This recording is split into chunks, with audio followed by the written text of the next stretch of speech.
আমাকে বললেন। আমাদের বড়ুয়া প্রবাসী ক্লাবের উদ্যোগে আমরা প্রতি বছরই শীত বস্ত্র, ঈদ উপলক্ষে ঈদ উপহার সামগ্রী এবং এছাড়া বিভিন্ন দুর্যোগের কালীনেও আমরা এই অনুষ্ঠানটি করে থাকি। তারই ধারাবাহিকতায় আজকের এই কম্বল বিতরণ 2025 উদযাপিত হলো। আমরা যথাযথ চেষ্টা করেছি যারা আমাদের অত্র এলাকার দুস্থ আছেন, আমাদের আপনজন আছেন, আমাদের নিকটজন যারা আছেন তাদেরকে কিছু না কিছু উপহার সামগ্রী তুলে দেওয়ার জন্য। তার জন্য আমাদের প্রবাসী ভাই বন্ধু যারা আছেন তারা আমাদেরকে বিভিন্নভাবে সহযোগিতা করে। বিসমিল্লাহির রহমানির রহিম।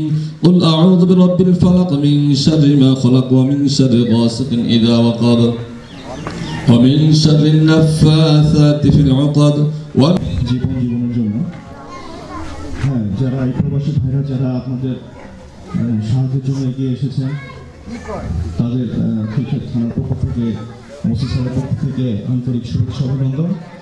আসলে আমরা সবাই জানি রাসূলুল্লাহ সাল্লাল্লাহু আলাইহি ওয়াসাল্লাম বলেছেন যে ব্যক্তি কোনো মুসলমানকে কাপড় দান করেন আল্লাহ তাআলা তাকে জান্নাত। মিন শাররি হাসিদিন ইযা হাসাদ। বিসমিল্লাহির রহমানির রহিম। কুল আউযু বিরাব্বিন নাস মালিকিন নাস ইলাহিন নাস মিন শাররিল ওয়াসওয়াসিল খান্নাস আল্লাযী ইউওয়াসওয়িসু ফি সুদুরিল মুসলিমিন। যে ব্যক্তি কোনো ক্ষুধার্তকে খাদ্য দান করবেন তাকে আল্লাহ তাআলা বেহেশতের খাবার দান করবেন। তো এই প্রবাসী ভাইরা আমাদের ভাই, তাদের জন্য আমরা দোয়া করি।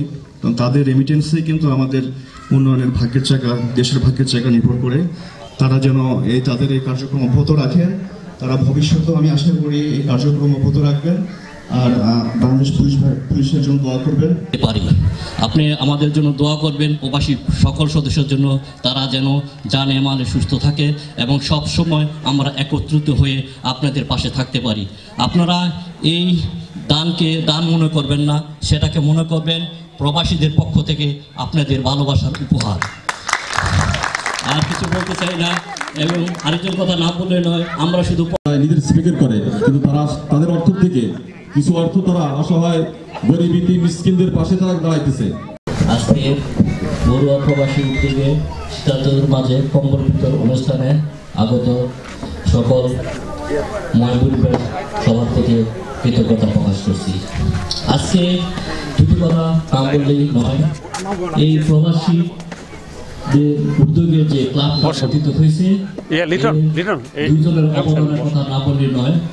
একজন হলো আমাদেরই সুরুজ্জামান ভাইয়ের সুযোগ্য পুত্র পায়েল রাজ, আরেকজন হলো আমার আরেক ভাই মোহাম্মদ আলী রাজের সুযোগ্য পুত্র শিবু রাজ। তাদের উদ্যোগে আমাদের সভাপতি সাহেবকে আমি অনুরোধ জানাচ্ছি একটি উপহার সামগ্রী আমাদের নাতির হাতে তুলে দেওয়ার জন্য। স্লিপটা কই? ওই স্লিপ লও, স্লিপটা দাও। স্লিপ করে নেন, দেন কম্বল দেন। এগুলা করে দাও। আচ্ছা দেন। ওগো এগুলা করে দাও। আরে দিয়ে দেন না, আছে তো। না না অনেক বাসাবাসি সমস্যা কি? ওরা দুটো দিয়ে পাঁচটা দেন।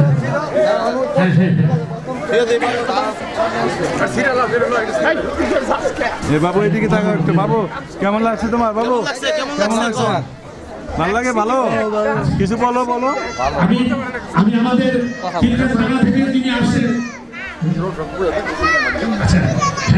আমাদের ইমাম সাহেব আপনাদের বিদায় জানাচ্ছি।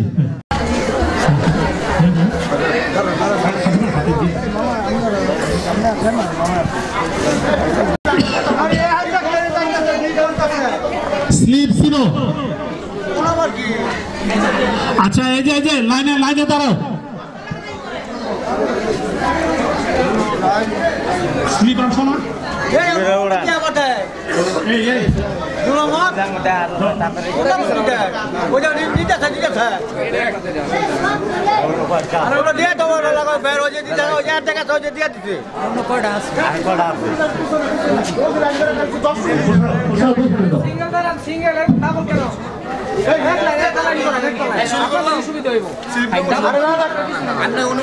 মুসারো গাইবো, মজলু আইবো।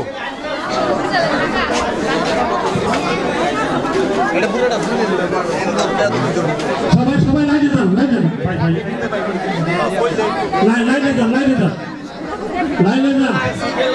এবার আমরা সব মুসলমান তুমি ভিতরে যাও, মুসলমান ভিতর প্রত্যেকটা স্লিপ যাতে ছিঁড়া হয়।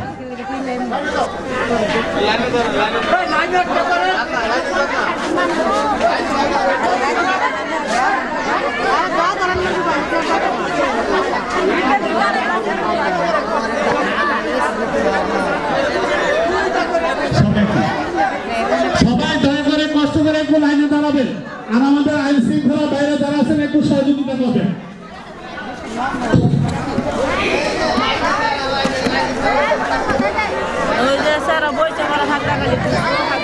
লাইন ধরতে কষ্ট লাগে।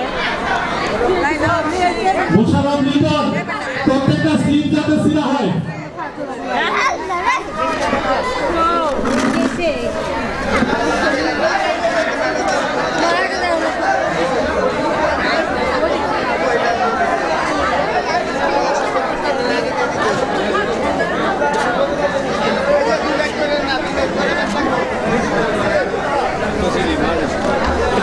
স্লিপ বাই দিছি 350 স্লিপ দিছি।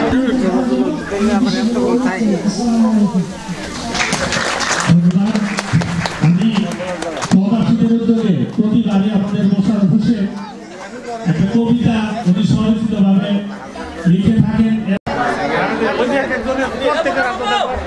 তাদের জন্য দোয়া করবেন, তাদের পরিবারের জন্য দোয়া করবেন, এই বলে আমি আমার বক্তব্য এখানে শেষ করছি। ধন্যবাদ সবাইকে। আসসালামু আলাইকুম।